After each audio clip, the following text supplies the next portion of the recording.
Salutes the Green Hornet and Kato, the only crime fighters willing to take on doors. All you had to do was knock. Face the startling facts. Doors are the most common thing that stand between criminals and the law. Yet, FX knows that the Green Hornet and Kato have the courage to take on any door, anytime. Residential doors, office doors, commercial doors. When it comes to fighting crime, FX gives you the only heroes who say no to the knock. That's very clever. Open up. It's the complete Green Hornet, so stay with us. He's at your door all day and night. FX has the buzz on the Green Hornet. Martial arts legend Bruce Lee played the Green Hornet sidekick, Kato. But did you know that in most Asian countries, the program was called The Kato Show? Oh? Now, the complete Green Hornet continues. And don't miss a special Green Hornet edition of Backchat next, only on FX. Hi, I'm Adam West. You're watching FX TV with you in mind. All right, who's the joker around here?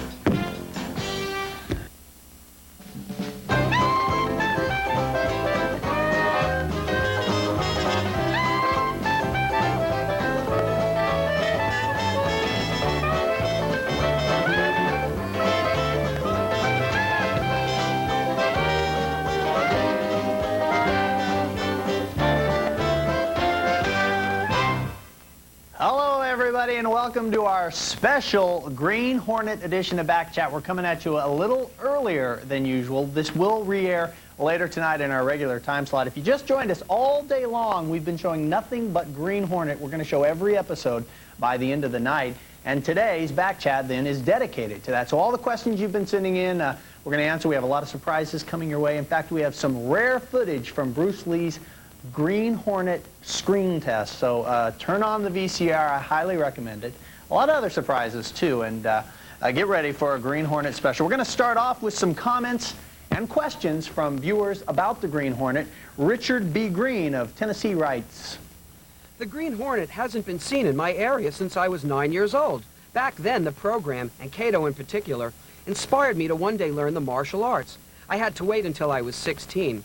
I got my black belt 4.5 years later, but this probably would not have happened if I wasn't influenced by this one show, the Green Hornet." Here's a question from one of our Backchat regulars, Vincent Boyd of Chicago, Illinois. "What is Van Williams doing now?" You know, that's a good question. Let's check in and see exactly what Van Williams is doing right now.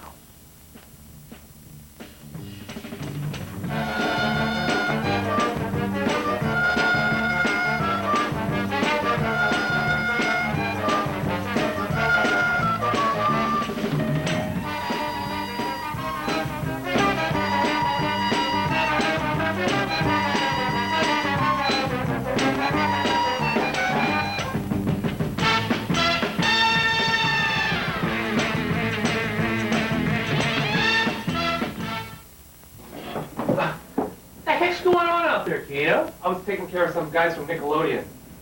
Oh, I don't care about them. I'm sitting here watching Backchat. And I want to stay here watching Backchat. I'm with you, boss. Good. Watch it. Of course that's what he's doing. While Kato's out doing all the work, Van's inside watching Backchat. Well, actually, Van is working on a book about his Green Hornet days, and he told us that as soon as it's published, he will pay us a visit here at Backchat. And thanks a lot, Van, for making that video for us. Our final question comes from Sean Fisher, our final opening question, from Sean Fisher of Macomb, Illinois, who writes, "I know that the Green Hornet made an appearance on Batman. My question is, did Batman ever appear on the Green Hornet?" Well, Sean, Batman and Robin did appear ever so briefly in one episode. It was a show in which Batman was playing on a TV. It was episode 13 titled The Secret of Sally Bell, but it was very brief. And you're right, the Green Hornet and Kato appeared not just once, but twice on Batman, the first being a little more than just a token appearance. Gee whiz, Batman. Dropping in on a drugstore might have been easier. Exercise never hurt anyone, Robin. We must always keep the element of surprise on our side. What are you doing here? I might ask you the same question. Pursuing the enemies of law and order wherever they happen to be. Aren't you in the wrong city? On special assignment for the Daily Sentinel. You know my aide, Kato? Robin, the boy wonder. Well, I don't want to hold you up from your crime fighting. Thank you, and good luck to you, Mr. Hornet. Nice to have met you. Yeah, and they would meet again in the second appearance. It was a showdown of showdowns. This is when the Green Hornet and Kato take on Batman and Robin. It was a two-part episode during the second season. The first episode was called A Piece of the Action, but it was in the second one, Batman's Satisfaction, that the inevitable battle between the two crime-fighting duos take place. And as you might guess, here's a little bit of priceless Hornet info. According to Victor Paul, Burt Ward's stuntman, both Ward and West said it would be a bad idea if Batman and Robin were to be beaten by the Hornet and Kato on their own show. Well, Bruce Lee didn't care whose show it was. He wasn't going to lose a fight to anybody, let alone some scrawny little kid with skinny legs named Robin. So they reached a compromise and agreed to end the fight in a draw. Let's take a look at that epic battle right now. The Green Hornet! And the Caped Crusader!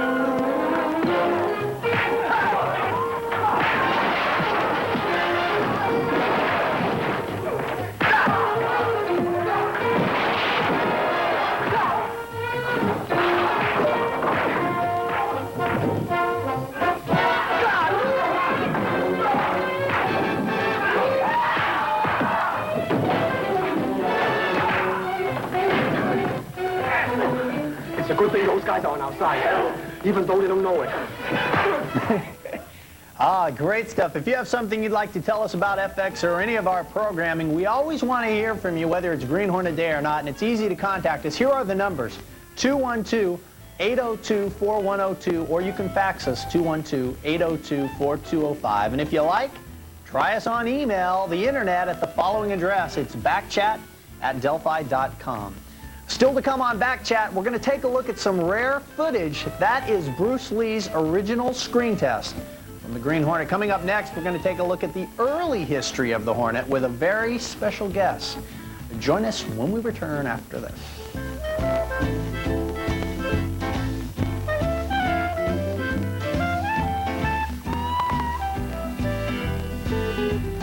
Here in George.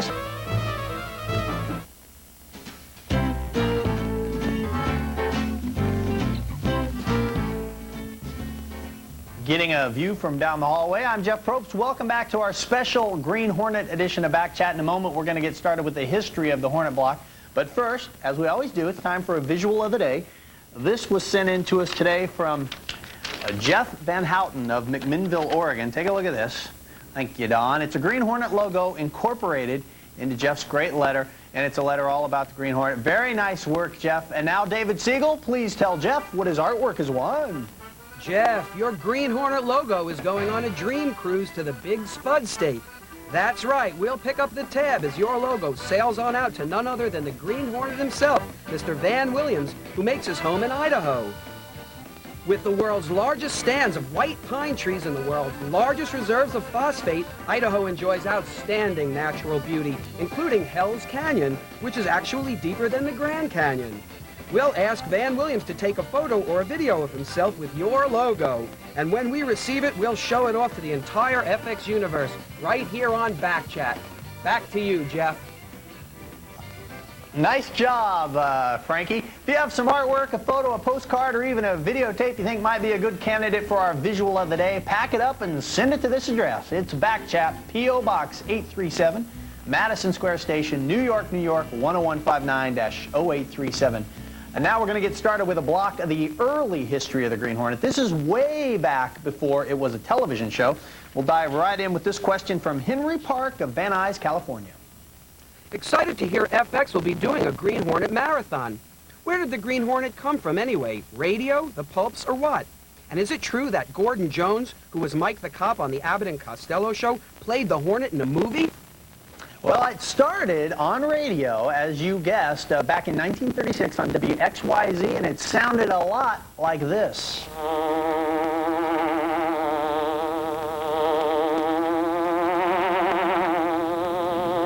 That's what they did for like 22 minutes every night. There we go. With his faithful Filipino valet, Kato, Britt Reed, daring young publisher, matches wits with racketeers and saboteurs, risking his life that criminals and enemy spies will feel the weight of the law. All right, now that first episode, which we're listening to, and most of the ones that followed, were written by one man, Fran Striker. And here to answer Henry's questions and others, we're very happy Happy to have joining us Fran Striker Jr. Junior. Thank you very much for stopping by. My pleasure to be here. A lot of questions about the Green Hornet, as I'm sure you might imagine. First question, now interesting for a lot of radio fans, also, your dad, in addition to writing the Green Hornet, was writing the Lone Ranger at the same time. The Lone Ranger and Challenge of the Yukon, or Sergeant Preston of the Yukon, as you prefer. Now, how did this, at the time, back when they were doing this show, like as we are in 3 different time zones, if they wanted to go to a different time zone, which they did, they had to rebroadcast this radio show every time. In the early years, they broadcast it 1, 2, or 3 times a night, depending on where it was selling. George Trendle, the owner of WXYZ, where Correct. this started, is that right? He kind of came up with the original idea of let's do this Green Hornet show? Yeah, it's kind of strange. I can document that question real easy because I found first-person handwriting. He called my father one day and said, "Stop by the office when you get a minute." So Dad stopped in after a night's worth of writing, and George's comments were, "I want you to do something with this storyline. The Lone Ranger is for kids. Now I want something for young adults, people who are about to vote. I want something to show young men how crooked office holders can be and what they have to do to prevent it."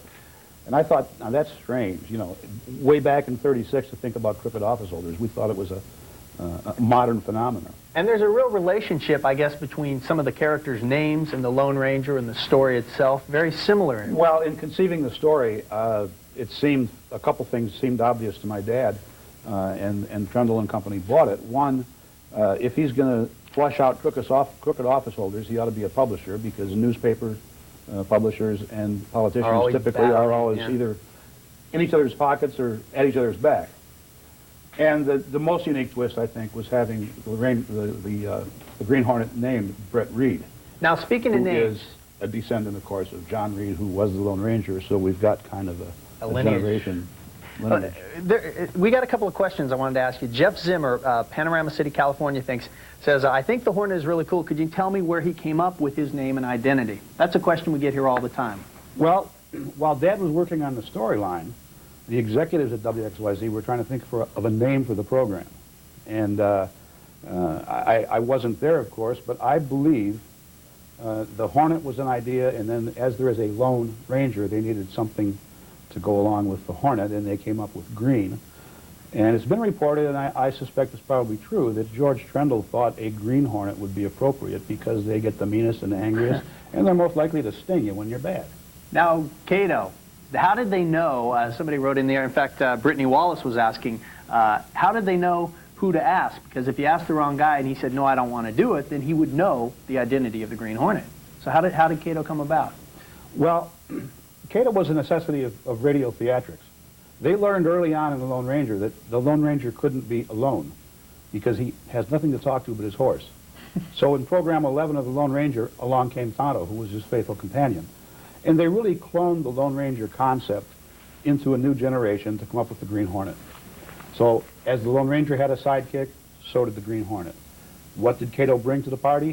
He was a chemist, obviously. He could create gas and things like that. He was faithful. He was a chauffeur, probably a mechanic and everything else.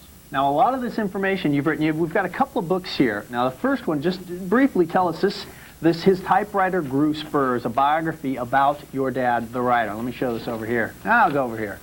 Now, what's in this book? It's a biography of my dad, and it attempts to answer the questions that I'm most frequently asked about where did the Lone Ranger come from and what kind of guy was your dad. So it really documents the radio years of the Lone Ranger from the creation through the radio years. I don't get into television at all. And now this book behind it is interesting. This is a novel your dad was working on, an adult Western that wasn't finished when he passed away, and you finished it up. I did. It's an adult Western that's based on an actual experiment that the United States Army conducted in the Southwest in the 1850s, using camels. Now, do we have an address for this that we can put up on if you want to buy these? Because both these books are available. These are self-published, right? That's correct. All right, so his typewriter grew spurs is, how much is this one? $10. $10. One, there we go. One More River is $16. And there's the address, Fran Striker Jr. If you want to pick up either one of these books, if you're a Green Hornet fan or if you're a fan of Fran Striker and his writing and you know about the radio series, 165 Singley Avenue, Runnymede, Runnymede, New Jersey. Well, I'm new to the East Coast. 08078. Thank you very much for stopping by. This was My a pleasure. real pleasure indeed. Can you stick around for a little while? Sure. All right, we got Green Hornet all Okay, night. Tomorrow all right. on Back Chat, guess what? We're going to hear from viewers who are...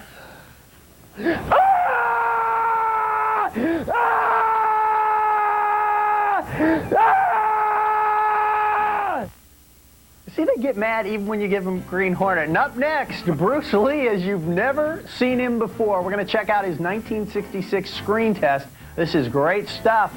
Back Chat will continue right after this. Take a look at this. Is original artwork from the radio drama series.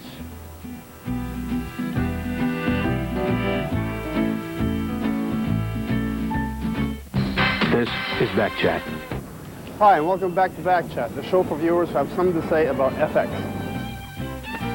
And when they ask, well, we usually respond. That's what we do. It's Green Hornet Day all day long, and when Back Chat is over, it's more Green Hornet, then it's Batman, in which Green Hornet makes an appearance, and then it's another Back Chat, this one airing in its original time. It's Green Hornet all day long. It's time now for...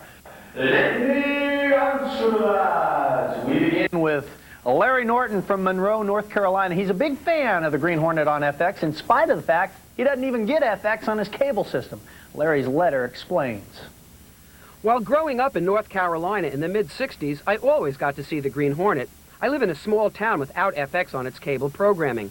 Thanks to a coworker who receives FX and his VCR machine, I finally get to see the Hornet again. Thanks for showing what I feel to be one of the best television shows to ever hit the screen. Now, along with his letter, Larry included a few questions about the Green Hornet. When did the show first air? How long did the series run? And how many episodes were it aired? All right, the show first aired on September 9th, 1966. It only ran for one season, 26 episodes, and the last episode was telecast on July 14th, 1967. Who created Black Beauty? How many vehicles were actually made? Are any of the Black Beauty whereabouts known today? Well, the Green Hornet's car, the Black Beauty, was customized by Dean Jeffries for a cost of $50,000.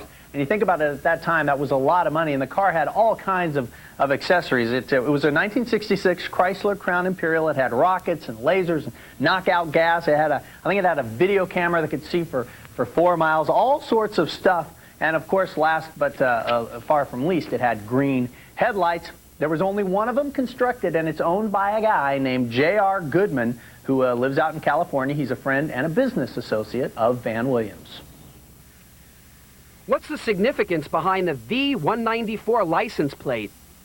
Well, as far as we can tell from our research, the only significance is the fact that it would maybe lead viewers to even wonder, with the situation they're in, why even bother having a license plate. Brian Jameson from Pensacola, Florida, sent a letter with these questions about the stars of the Green Hornet.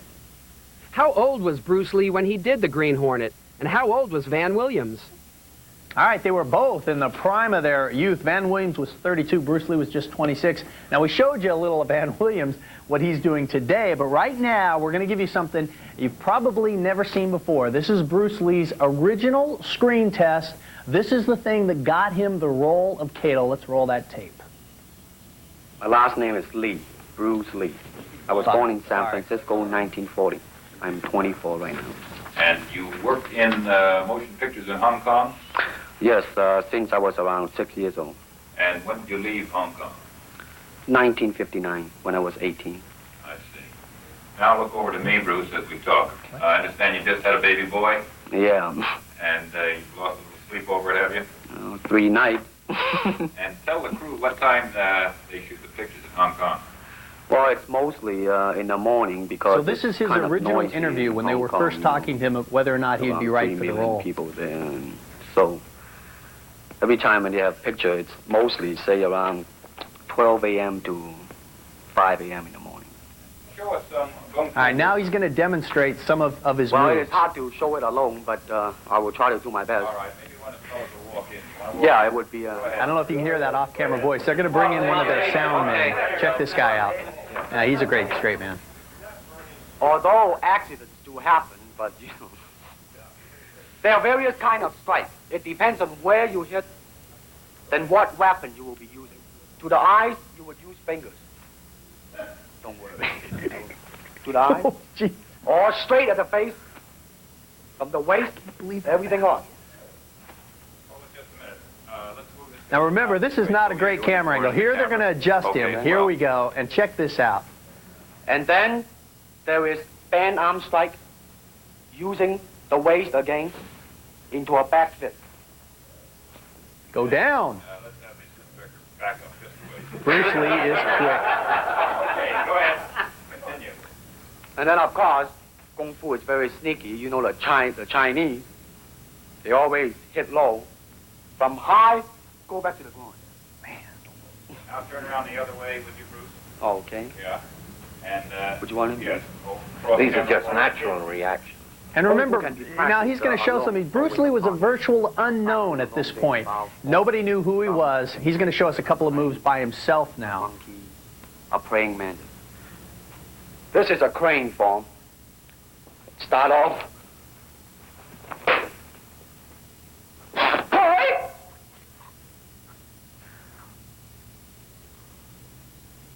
This is one of the movement involved.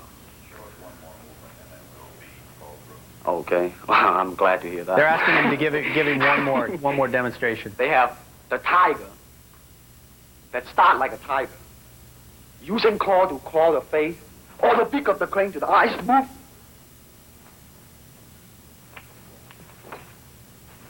This is some of the movement involved.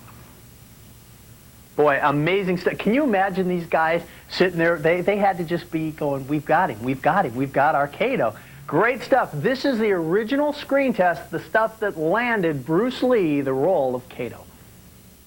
A little later, we'll be announcing the back check letter of the day. The writer of that letter will receive this FX pencil. There are no rules for winning letter of the day because our producers just chose the ones they like the best.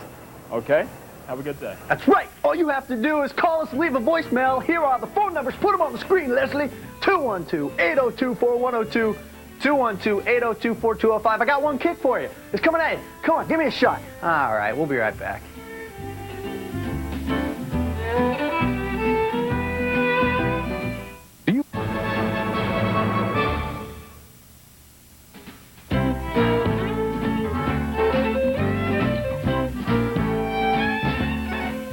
Welcome back to Back Chat. Time now for our Green Hornet Back Chat letter of the day. Today, that comes from Brittany Wallace, Moreno Valley, California. She is crying for help with an obsession, and we're going to help her. Dear Back Chat, I made a list of symptoms I have, and anyone else will have. They are obsessed with the Green Hornet. I hope it comes in handy if any of your viewers are acting strange and don't know what's wrong with them. You know you're obsessed with the Green Hornet if you memorize the lost lyrics and constantly sing them, even if no one else can hear them. You memorize the part of the Green Hornet in the beginning of every show and recite it constantly. You named a pet after Kato or the Green Hornet. You have been Kato or the Green Hornet for Halloween. You want to take Kung Fu lessons just to fight along with Kato. Yelling at your dad if the VCR somehow didn't record the Green Hornet, even if you probably already saw it. I hope you realize that I have done almost every one of these items. The pet I named Kato is my hamster. If you could help me with my obsession, I would be very grateful. The only cure I know of is the Green Hornet Marathon. Well, Brittany, we're pretty sure that our Green Hornet Marathon will just fuel your obsession rather than cure it. But just the same, thanks for those warning signs. Here's your FX 6-cent pencil. Congratulations. I'll see you tomorrow, everybody, for more Back Chat.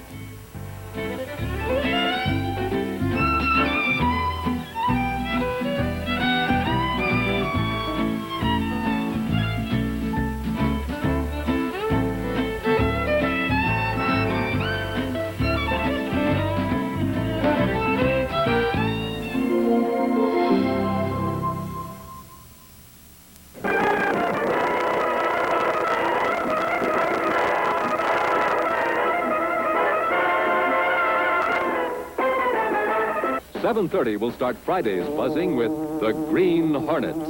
That legendary nemesis of crime with his loyal companion Kato thrilled most of us as kids in one of radio's longest runs. Let's push this aside, Kato, and go through. I'm with you, boss.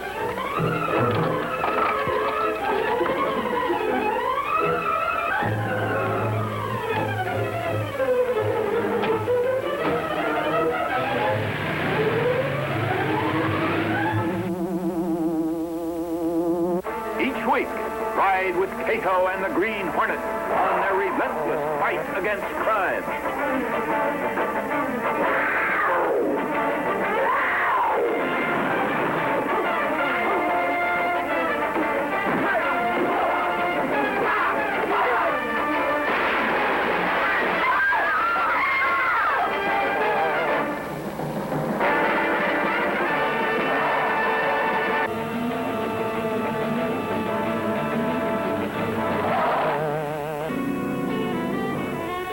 Bruce Lee as the incomparable Kato, king of Kung Fu.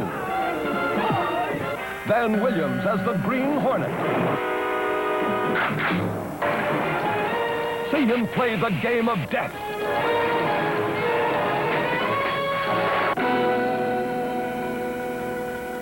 The dragon enters the den of the secret Chinese cult. Bruce Lee in his most exciting adventure.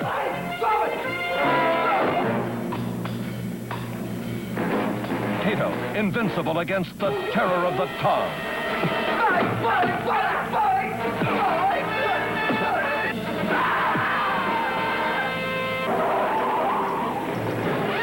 Bruce Lee is Kato.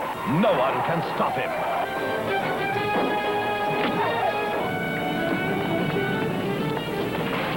See the fury of his flying feet.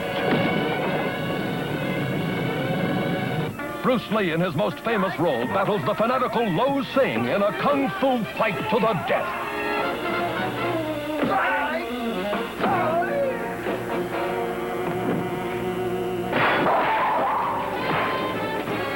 Bruce Lee is Kato in The Green Hornet.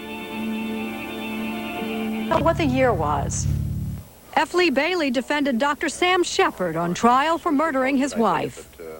The job is certainly not done. President Johnson returned from a week's tour of Southeast Asia. I put Micah to bed. I'm not worried about Micah, I'm worried about you. Hawaii was the top movie. Kato, we're dealing with a man of infinite brilliance and infinite madness. On TV, the Green Hornet fought off creatures from outer space. And the Monkees had the #1 single. Take the last train to Clarksville. Now I must hang up the phone.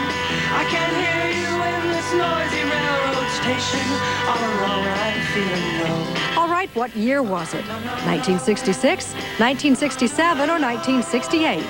The answer when Dateline continues.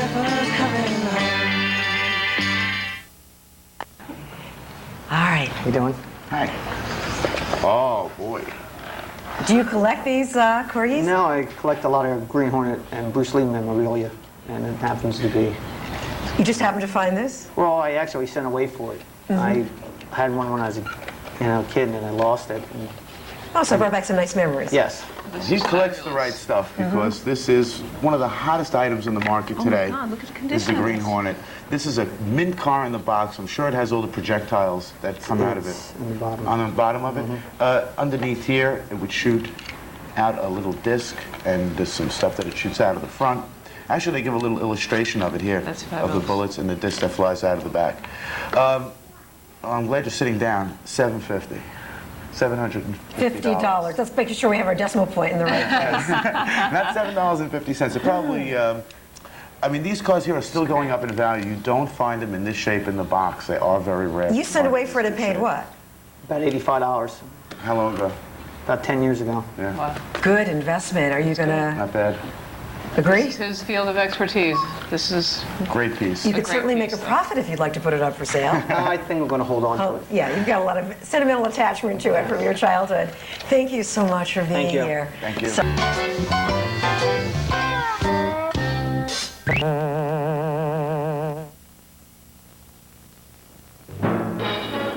In episode 1 of Beautiful Dreamer, the Green Hornet, warned of a death threat to Professor Thomas Wiley, arrives only moments too late to prevent the bizarre murder of the professor. This is a call I received last night, 20 minutes before Wiley was killed. This machine records all my calls. You must contact Professor Thomas Wiley at Metropolitan University immediately. Warn him that his life is in danger. He is going to be... Harriet? Just a minute, Mr. Reed. Yes? Mr. Eden wants you in the Tangerine Room. That man's voice said that she was wanted by a Mr. Eden. There's a health club called the Vale of Eden. It's run by Peter Eden. With the only witness hovering between life and death, Britt Reed tries another tack. It is indeed an honor for us to have the Sentinel interested in our little establishment, Mr. Reed. The Tangerine Room is occupied. Let me show you the Mauve Room. The Tangerine Room is indeed occupied by beauteous, wealthy socialite Vanessa Vane, receiving one of Peter Eden's special treatments. Miss Vane. Won't the police find out? Won't the police? What? strange dream. Britt meets a new and interesting friend. It's really been a lifesaver. You know, I'm treasurer of the racetrack, and I handle millions of dollars every day, so there's lots of strain, there's nervous tension. And I come here 2-3 times a week, and I just get the knots and the kinks all worked out. Where did you get this tape?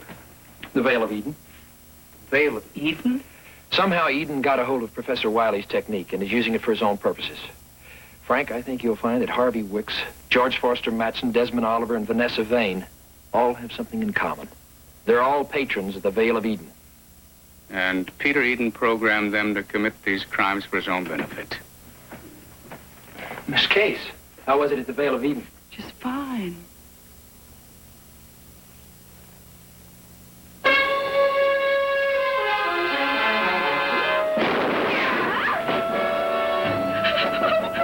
Easy, Miss Case, easy. I don't remember anything. You're not supposed to. That's the name of the game. Well, I'm going to put an end to it right now. How, Frank? You can have Eden arrested, but what have you got to prosecute him with? People like Casey, Vanessa Vane, don't even know they've been programmed? The Green Hornet's going to have a little business conference with Peter Eden. And now, stay tuned for scenes from the final episode of Beautiful Dreamer. An unwilling Peter Eden takes a partner. But can Eden be trusted? No!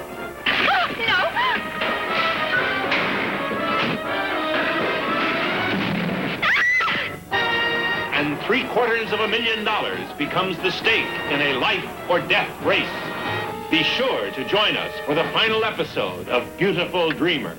Next week, same time, same channel. It's misfiring. Some of the circuits must have shorted out. The Green Hornet.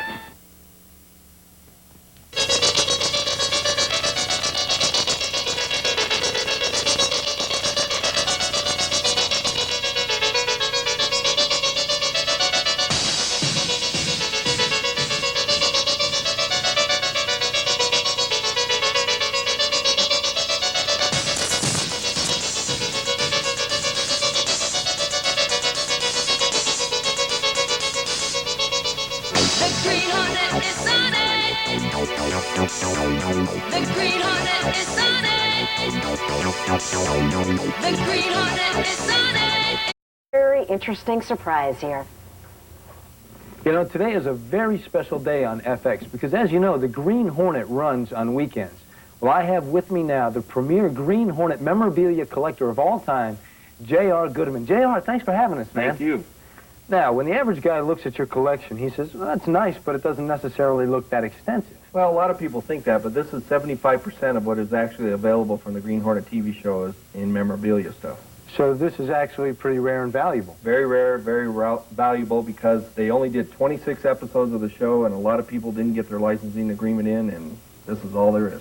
Well, let's talk about it. Now, I see you got the metal Green Hornet lunchbox here. Yeah, that's from 1966, put out by Thermos. Very hard to find, in good shape. As you can see, this one's a little rough, but nice, valuable piece. What would this go for? Any idea? About $250. Now, what's your premier piece? It's got to be the car. Got to be the car. All right. Well, how valuable is the car? $350,000. $350,000. How fast does it go? Goes 120 miles an hour. What's he talking about? Not that car, John. This car over here. Oh! JR, you've got Black Beauty. This is the Black Beauty. This is the original car that was actually used in the TV show. And you restored it yourself? Yeah, I had it restored by the guy that did the TV show car originally, and he put this one back together for me. Wow, this is great. Now, this over here is actually where Bruce Lee as Kato sat? That's where he sat, right there. That's the seat that Bruce Lee sat in.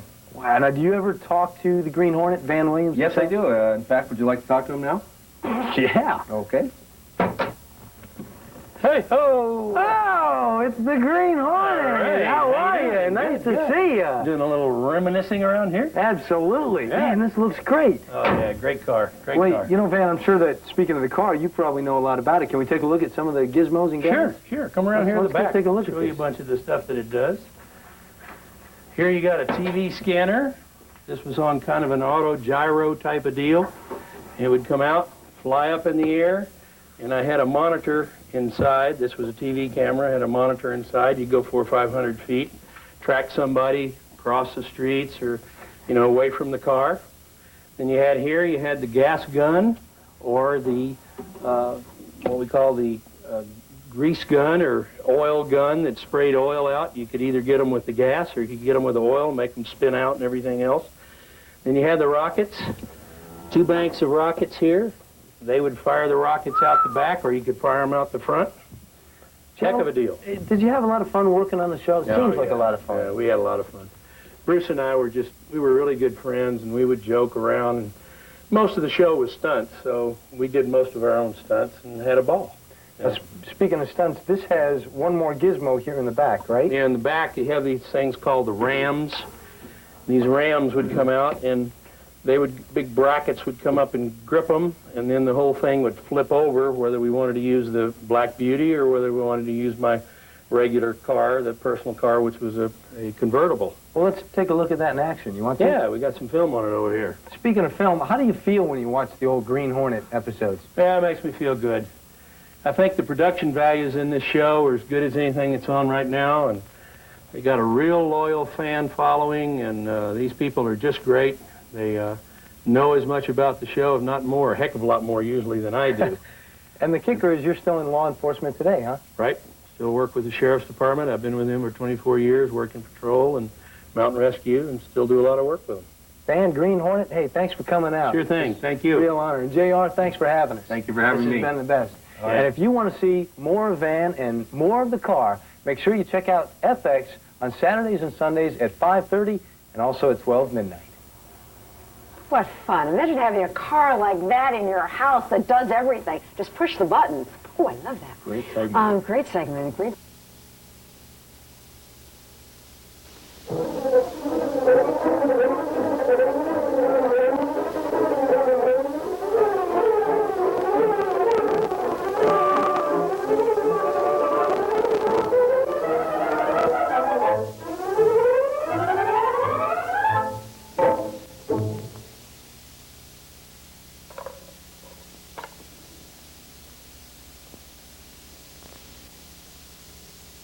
You'll speak to me, Miss Case. You come back here. You've got no right to come barging in here. It's all right, Casey. What's on your mind, Mike? Murder. You really have to ask. Professor Wiley's murder. Professor Wiley? The guy who got himself blowed up last night out at the university. Oh, yes, I remember. What about him, Mike? This is about it. What's the story doing on page 2? I don't know. After all, Thompson's the managing editor. Why don't you ask him? And you're the publisher, so I'm asking you. Careful, Mike. Now, don't careful me, Miss Case. I was with Henry Reed when he started this paper, and I feel it gives me the right to speak my mind. And I'll tell you this. Your father knew what sold newspapers. Yes, he did, Mike, but times have changed. We now have a television station as well as presses. Murder is still murder, and it still rates page 1 in my book. And your father would say the same thing if he was here. Now, he was a battler. He was fighting crime in the city while other people were sticking their heads in the sand. Yes, he was, but where did it get him? Framed by the syndicate for murder? Death from a broken heart in a jail cell? Well, did you ever hear him complain? No, I didn't. But we all have our own way of fighting, Mike. Dad fought in his way, and I fight in mine. But that's what you're not doing. You're not fighting. Oh, come on, Mike. Just because the Wiley story isn't on page 1. What if it turned out that the Green Hornet were involved in this killing? The Green Hornet? What makes you say that? Well, I've just got a hunch. No more than that, Mike? Well, no, but Mike, I'm afraid the Green Hornet has become an obsession with you. Not denying the man is a menace, and the sooner he's caught, the better, but I don't think we can lay every crime in his doorstep. And now, if you'll excuse me, I am late for a luncheon appointment. I must run. I'll see you later. Where will you be in case something comes up? Don't think well.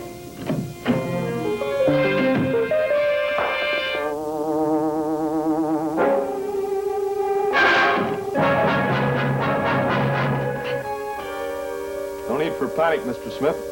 After all, we're both on the same side of the law. Just cut us in on your racket. That's all we are after. Racket? Now, gentlemen, what racket? Come on, Mr. Smith. Stop wasting time. That setup you invented for Professor Wiley? Brainwashing. That's one name for it. Subliminal instructions is another.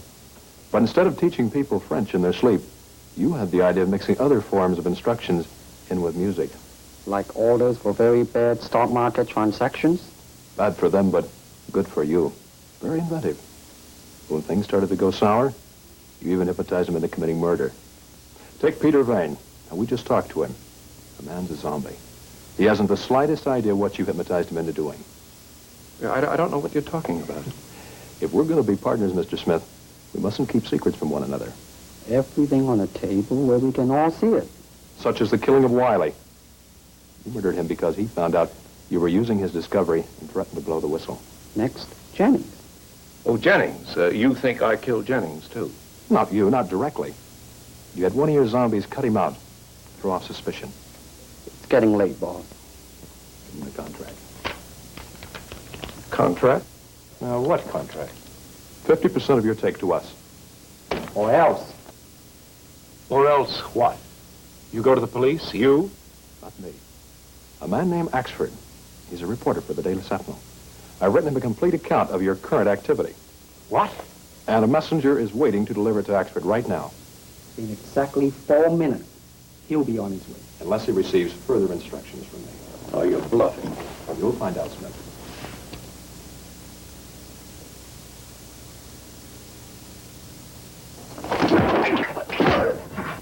Don't be a fool, Smith. Stop trying to convince yourself you're a brave man. Sign the contract.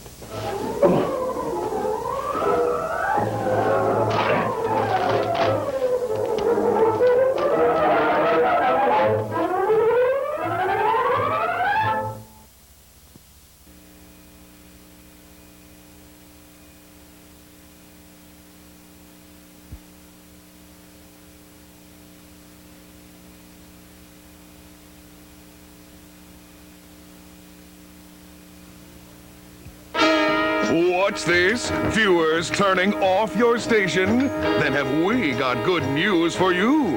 Just get ready for the biggest news story of the year. It's a program that will put a charge in your lineup. Ignite your station's ratings. Help you kick your competition. And make your station money. Do you know what half-hour program can do all this? I think I do. Doesn't everybody? The Green Hornet. The Green Hornet. Green Hornet. Green Hornet. The Green Hornet. At your service. One of America's greatest action-packed vehicles is rolling again. Starring Van Williams. I'm Britt Reed, publisher of the Daily Sentinel and owner of this television station. Who, as the Green Hornet, let's roll, will help you sweep the sweeps. I want to eliminate competition. The legendary Bruce Lee is Kato, the Green Hornet's able-bodied sidekick. I've been an ardent admirer of yours for quite some time. The legendary Bruce Lee is still very popular among teens and kids, according to TVQ. That's what's important. For a part of immortality is that one is remembered. And remembered he is. In 1986, Bruce Lee was ranked 12th among kids. Marvelous. And would you believe his Q score placed him above Paul McCartney, Leonard Nimoy, and Larry Hagman, just to name a few? I not only expect you to believe it, I insist upon it. These are the facts, pure and simple. And who can forget the Green Hornet? 26 half hours of great programming flexibility. Ideal as a summer strip. I think so. Or on weekends. Isn't there some other way you can do this? Sure, in its own marathon. Hey, that's a great idea. I think at last we found what we've been looking for. If you're looking for a program to solve problem time periods, the Green Hornet is the answer. A neat solution to my problem, wouldn't you say? Well, that's too bizarre to believe. You think so? Then we'll prove it to you. Thanks. How are you coming with that research? Well, another crime fighter. B-A-T-M-A-N. Running as a morning strip in Chicago on WFLD, KO is competition. This needs more research. Oh, just hold on to your horses, because on KTXH in Houston, they did the same thing in the afternoon. What? And in Madison, they so excited their Sunday morning viewers, the competition was left with egg on their faces. We We got a fortune riding on a deal, and you're watching Batman? And why not? Everybody loves Batman. And just watch what the Green Hornet will do. The rumor is out the Green Hornet is in our fair city for a piece of the action. When there's action, I like to be in on it. And action is only one part of the story. With two great vehicles. Plus 4 masked crime fighters. Adding up to great old-fashioned television entertainment. And I can see its potential for the future. Meaning what? Meaning programming that will help make your ratings climb. What are you doing here? The dynamic duo of dynamic duos. Pursuing the enemies of law and order wherever they happen to be. Nice to have met you. Gosh, Batman, what are they dressed like that for? Batman and the Green Hornet. Available now from 20th Century Fox Television. Shall we get down to business? Inviting you to join me every Friday night on most of these ABC stations.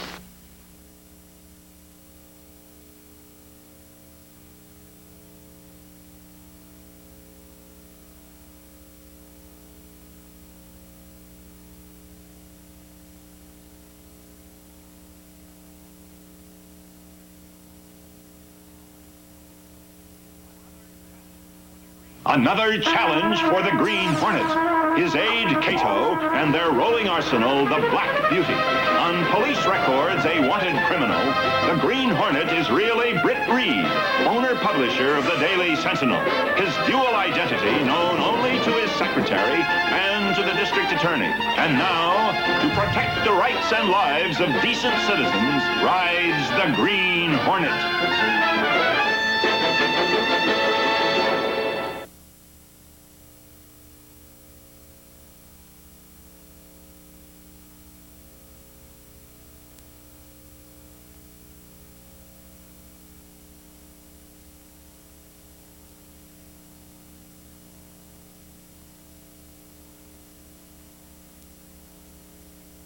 I thought you were invented by someone for kicks. You are the Green Hornet. But not for kicks, Doctor. Around every corner, a potential killer. Behind every door, the unexpected. Their entire country may be at stake. Master criminal or super crime fighter? The Green Hornet dares to tempt fate on both sides of the law. When you're looking for action, he's the one to find it. The Green Hornet.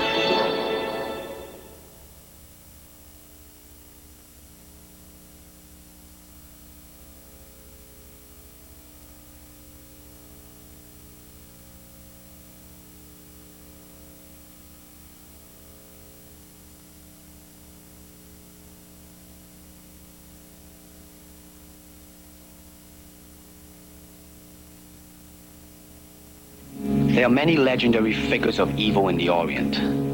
Some people say they are often driven back to action by their own malevolence. He is back. The legendary Bruce Lee as Kato, the Green Hornet's trusted sidekick. Masked menace of the martial arts. If you're looking for action, he's the one to find it. Bruce Lee is Kato in The Green Hornet.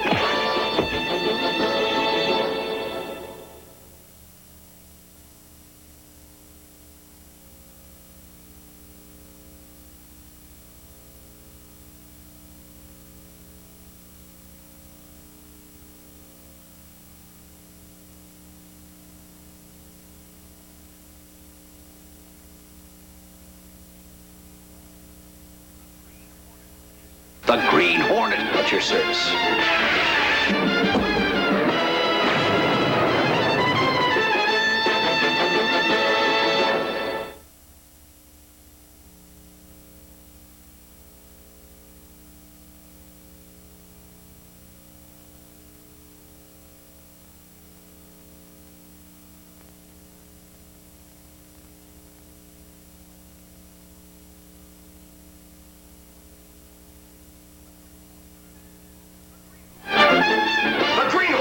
Green Hornet. Green Hornet. The Green Hornet. At your service.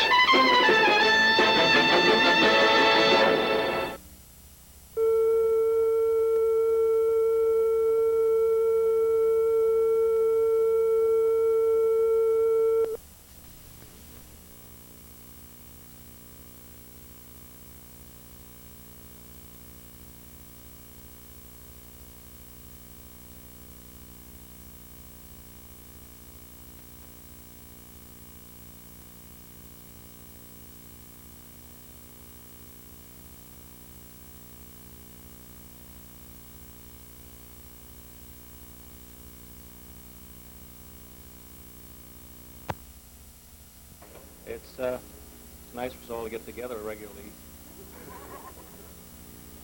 A few weeks ago, we had the pleasure and honor of meeting along with all of you and introducing a visitor from... Present to you the star of another little show that Greenway and Fox and ABC have on the air. A man whom I have regarded for some time as a sterling crime fighter, but whom I also regard as a sensitive, intelligent, gentlemanly professional, Mr. Adam West.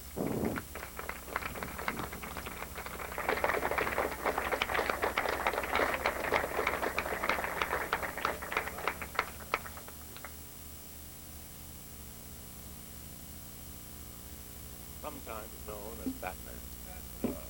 However, you have nothing to fear.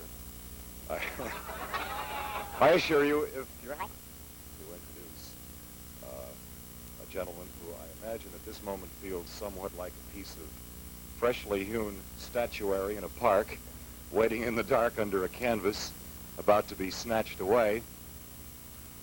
He is the gentleman who will be performing in the role of the Green Hornet on television.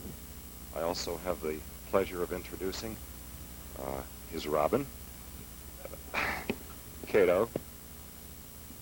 However, before I do, it's been suggested to me that I take this opportunity to say a few words of gratitude to thank the assemblage here, the press, the journalists, for the amount of attention, the number of repertorial words that you've given to our program. In doing so, and analyzing briefly the extent to which my gratitude extends, I can only say that we've been written about a great deal in the past 6 months, so quantitatively, it's been marvelous. Qualitatively, you're beginning to understand the show a bit. And I think, I don't know whether, Bill, did you mention the movie, the motion picture? That's my innate mind. And his aide. Any other word. Let me introduce first the gentleman who, well, here that both of them come. Here is Bruce Lee, who's playing Kato, and Van Williams, who will be doing the Green Hornet.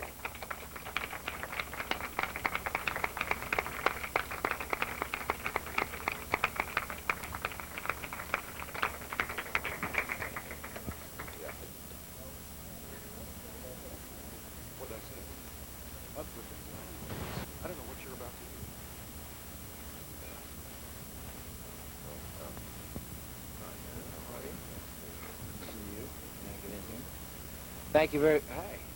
Thank you very much for the hand. This all came as a surprise about 2 days ago, wasn't it? I guess I'm here. Supposedly I'm somewhere else, but I guess I'm here. Thanks to everybody for showing up. Are we going to have a question and answer? Later. So I'll just say thank you now, and we'll talk later. Thanks a lot. Well, I'll say it the Chinese way. 多謝晒. Thank you very much.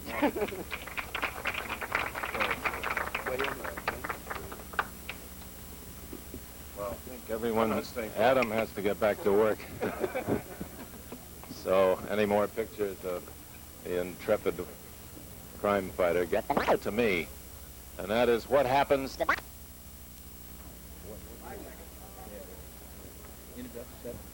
It did? And then all? Batman? Yes. I think we all know that you're... you can call me Adam.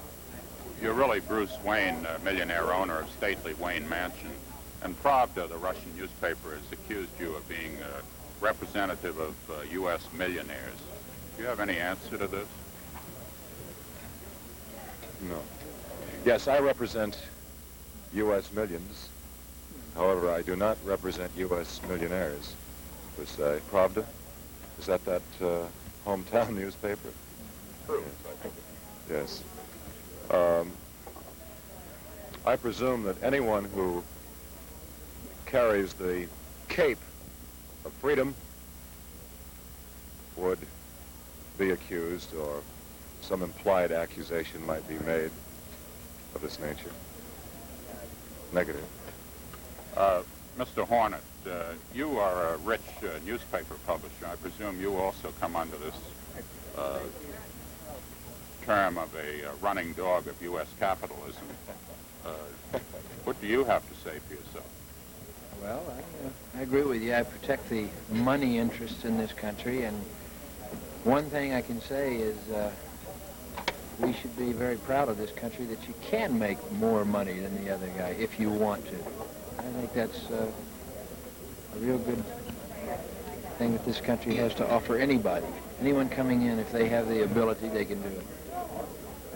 In addition to being a running dog of U.S. capitalism, Pravda said, called you the flying mouse man, which seems a little fun, and said that you had been resurrected from the dead, shaved and perfumed to teach Americans in Vietnam how to kill. Do you kill on in your crusade against crime? I have found that it's not necessary to kill most of the time. Having amassed superior intellectual prowess and physical dynamicism. Is that the word? I believe it is. Running dog? Sounds like I'm in the Indian Prince. Yeah. No, I've found that so far it has not been necessary in Gotham City for us to blatantly kill. We do try to capture and rehabilitate. Mr. Hornet, will your tactics be different from Batman's? Yes, they will be different. The Green Hornet will not kill anyone. There will be people killed on the show, but there will not be any deaths contributed to me, nor Kato, I believe. I don't think Kato's going to be doing any killing. We're rehabilitation, too. Kato uses a form of karate, doesn't he? Yes, it's a Chinese form called gun fu. I made the mistake of sneezing when I was too close to him, and I ended up flat on the floor. He's very fast, very fast. Sir, would you... Faster than Robin? Faster than Robin. Faster than a speeding bullet. No, I that's doubt wrong. that very much. That's the wrong one. You see any competition? It's out behind closed doors. No. Yes. What about a drag race between the Batmobile and Black Beauty, Mr. Hornet's car? Did you say drag race? What are the odds? Drag race. I'm glad to welcome Mr. Hornet into our camp. See any competition between the two of you? No. In what particular part of the public would we be in competition? Well, I understand that you may be accused of crimes at certain times during your... I am a criminal. Dastardly. A dastardly criminal. As the public... Yes. Yes. Next week it may be something else. But no, this is, if you remember the old radio serial, this is what the Green Hornet was thought of as an arch criminal. But not really. Not really. He was, you're... Yes. You don't see him joining the Riddler and the Joker and your enemies. No. Not me. No. Not I. Not funny enough? Yes? Yes. They're going to do it in a little different vein. There won't be the Riddler, what do you got, the Penguin? Well, we have Penguin. In Gotham City, the people we've been plagued by are Gotham What's Penguin. my city? Your city? I'm not in Gotham City, am I? Well, I hope to welcome you to Gotham City from time to time. Good. So I'll buzz in and you fly over to my city. I don't fly. Oh, yeah. That's right. We swing. You swing. Yes. What about this flying mouse man? That's an insult? It's like, the moment you said it was like a whiplash. But I don't give it any justification or regard. No. Think the Russians have anything to fear from you? Actually, no, if their hearts are pure.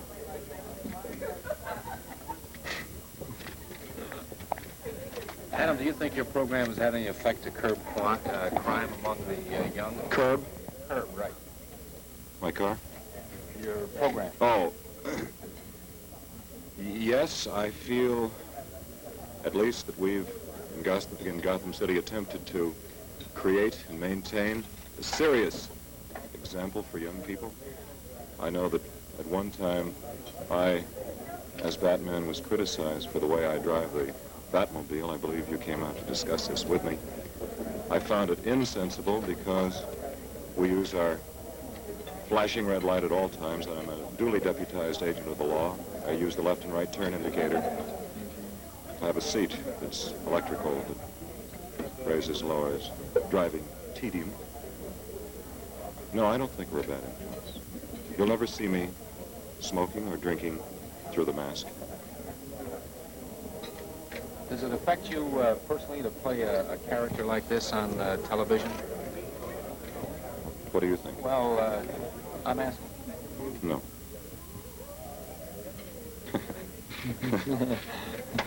Before you go, Adam. Are you both on?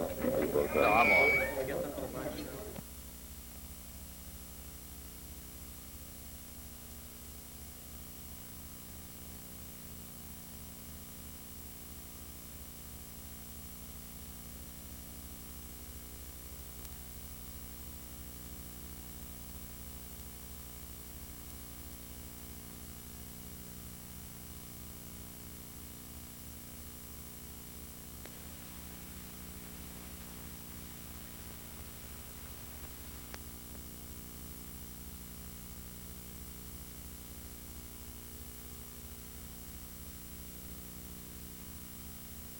Upcoming Batman series.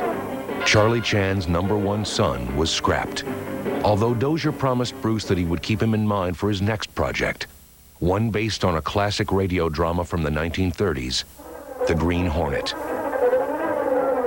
They wanted to offer Bruce the part of Kato, but that wasn't going to happen until the following year because they wanted to make sure that Batman worked. So there we were, now having moved to Los Angeles, and Bruce didn't have a job. Bruce Lee didn't have to wait very long. To the Batcave.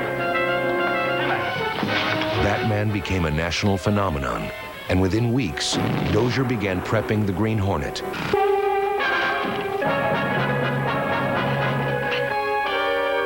No need for panic, Mr. Smith. After all, we're both on the same side of the law.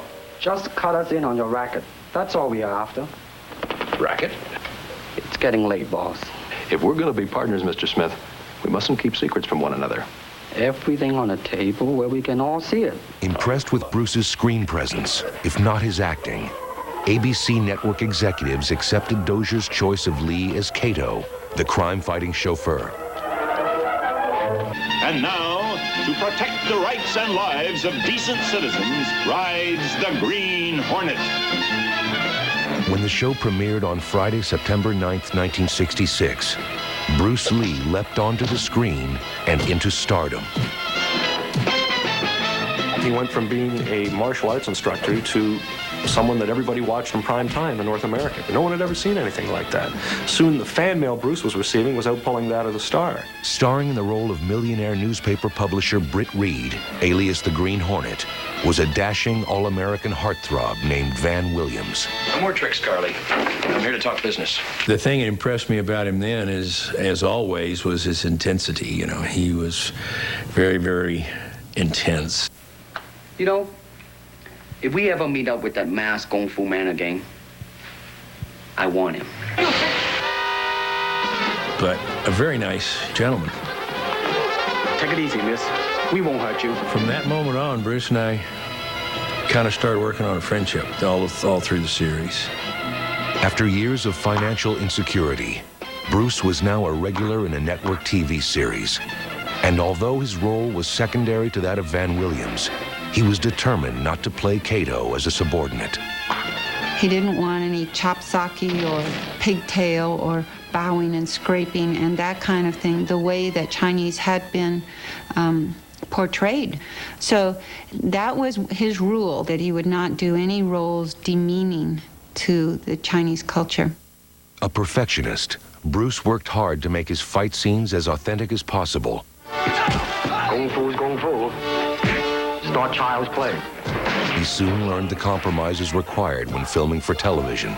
We had to slow up his action because we found in the test that he was moving too fast for the speed of the motion picture film. People may not realize he could have been faster than he was.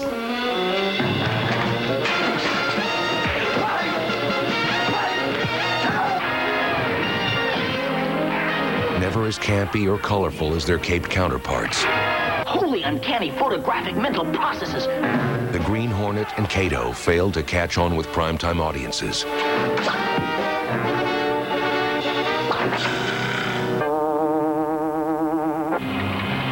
In a desperate effort to save the show, Dozier and ABC concocted a face-off between Batman and Robin and the Green Hornet and Kato. No Batmobile. Good. We can get some work done first, and fast. And the original script was that he gets into a fight with Robin and loses. Holy split seconds, let's go. Well, he just went right through the roof. And he said, there is no way I'm going to get into a fight with Robin and lose. Bert had told everybody, you know, he's a big black belt and big tough guy. And Bruce had heard all about this. So he was going to play his Chinese water torture game on him. He let out little words. He was going to get this guy. And Bruce comes in and he gives him the silent treatment, you know, and he's grumbling around and said, you know, Bert thought he was just going to lose his temper and just destroy him. Adam said that Bert Ward was just shaking in his shorts. He was so scared that Bruce was going to take after him. Ultimately, the producers ended the battle in a draw to avoid upsetting fans of either show. None too smart for a smart crime fighter? Are we just letting them go, Batman? But it didn't matter. The Green Hornet was canceled after just one season. That was unquestionably a big blow to Bruce Lee. He had hoped that the show would be more successful. He had hoped to use that as a springboard, and it didn't work out. With the cancellation of the Green Hornet, the future was once again uncertain. And despite a new legion of loyal fans and the powerful contacts he had made in the entertainment industry, Bruce Lee would again be facing tough times.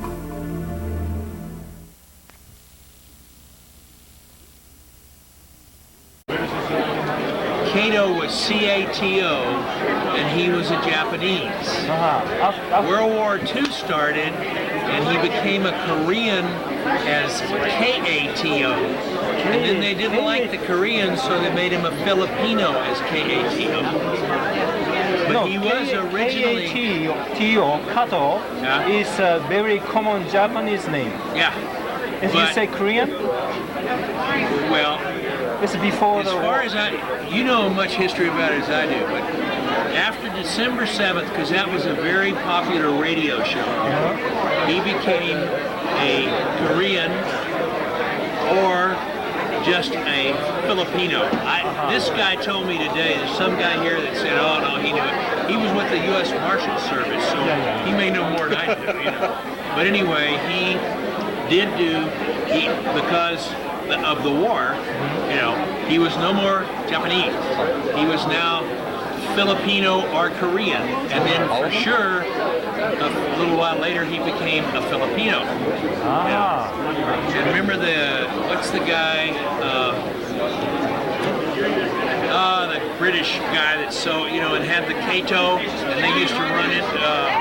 Peter Sellers. Peter Sellers. And his Kato, you know. Well, we got a new thing, okay, and this guy, Kato Kalin, was named for the show, Kato, you know, the whole bit. But his was a Korean guy, Peter Sellers. He was in The Shadow, too. Yeah. ブルース・リーがやってた加藤っていう役は、日本がアメリカと戦争する前は、加藤って日本人の役だったんだけど、戦争して敵味方になっちゃったでしょ。彼らにも事情があって、敵の人間をね、テレビに出すわけじゃなくて、で戦争中は、ケイトという日本人じゃない、韓国人とかフィリピン人の役としてやったんだと。Whatever you say. Just explaining. I don't know.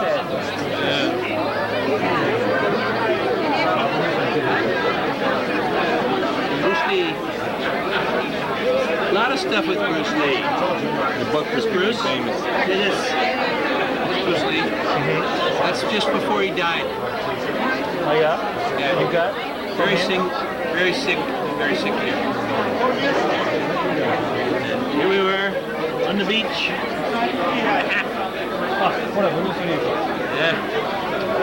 When was that? Huh? When was that?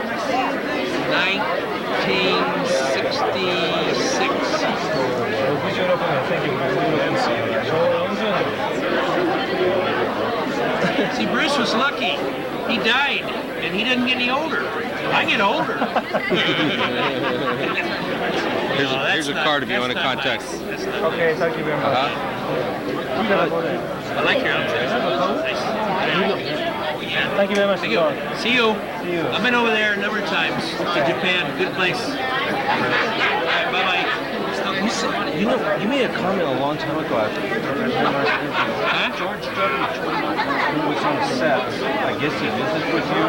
No, we went back to see him. We went back to see him. And he talked about he didn't like the show. He didn't like me. He didn't like you as a I'm doing what I want to do. Yeah. He wanted, well, it really wasn't his fault because we didn't have time enough to do romance and levity, fun. Thanks, man. You know, it was just, with a half hour, 26 minutes, we just go boom, boom, boom, boom, boom, boom, boom, you know, we didn't have time to do it. I just wondered, did he disapprove of the show? No, he liked the show. He liked the show, but I often wonder, because I know, I seen that shot with you, with him. I told you, you guys should see it tonight. There was a shot. Are you leaving again? Was that him? It had to be him. See, he only lived a year or two after the show. He died. He was in his 80s. I know. We did the show. Because he did he created the radio drama in '36. You know, John, do you know Jeff? I remember you guys had to introduce yourself. The radio drama. You were growing up with that. Bruce Lee collectors. Still listen to it. Yeah, Still on the air out here. Yeah, KNX.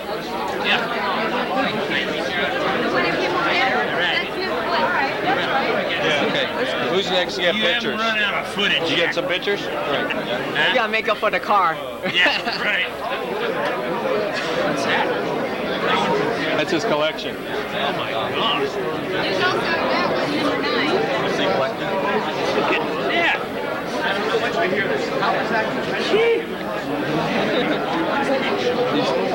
That's my room downstairs. Is it? God almighty. My wife approved. But you were bad. I know. My wife approved. Oh, that's great. That's just amazing how much stuff. Keep his card. Huh? Yeah, keep his card. Oh, yeah. I have something for you. Good.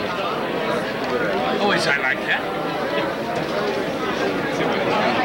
That's unbelievable. Dave, where are you? Here? No,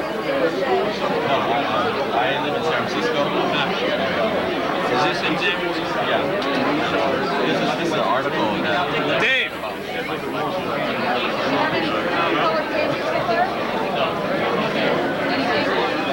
And on the back is your own personal... Right. Oh, that's great. Kelly, do you know how long the show goes for tonight? What time is it? Maybe 33. Tell Dave Cater. What did you... He's right behind you. Witness? Oh. Yeah. He's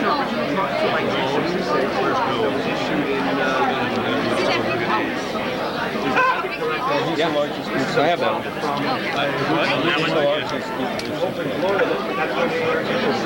This is easy. Big show about ads. Right. Well, you know what? I just have to go out and work hard. Make sure you collect. Okay. I've got to always Number one son never happened, but that wasn't the end of Bruce Lee's Hollywood career. When the cast was chosen for a new TV show called The Green Hornet, Bruce Lee was introduced as the quick-footed sidekick, Kato. Well, I'll say it the Chinese way. 多謝晒. Thank you very much. Bruce Lee started a boom in martial arts. It marked the end of his plan to open a chain of kung fu schools and set him on the path to martial arts superstardom.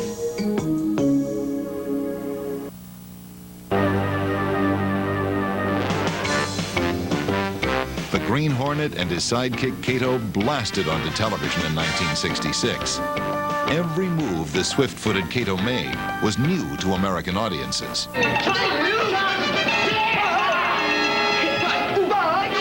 Bruce made the human body a weapon in a way that people hadn't seen before. There's a difference between being tough and being cool. And Bruce was cool all day long in that show. I mean, just the look in his eye, the way he'd walk or swagger or saunter, he was cool, you know, and that, man, does that strike a chord in America. The Green Hornet, crime-fighting newspaperman Britt Reed, was played by Van Williams. Van remembers how Bruce had to slow down his techniques so the camera could catch the action. To me, it just went by as a blur. I mean, he was so fast. And in dailies, they went in to look at some of the stuff before he slowed him down some. And sure enough, it was just and a bunch of yelling and a black blur and people flying, and he was something else. To promote the Green Hornet, the stars appeared on the hit series Batman. But Bruce's temper flared when the writers planned to have him fight with Burt Ward's character Robin and lose. I'll never forget the day that the scripts came down on the set. All of a sudden I heard this, bang, slam, bang, wham. I said, Jesus Christ, because Bruce had a short temper, so did I. And occasionally we'd get ticked off about something and blow up, and then it'd all be over, and you know. But it just kept going, and it went further and further away, and all of a sudden I heard the outside door slam, and then I heard a car, and screeching brakes, and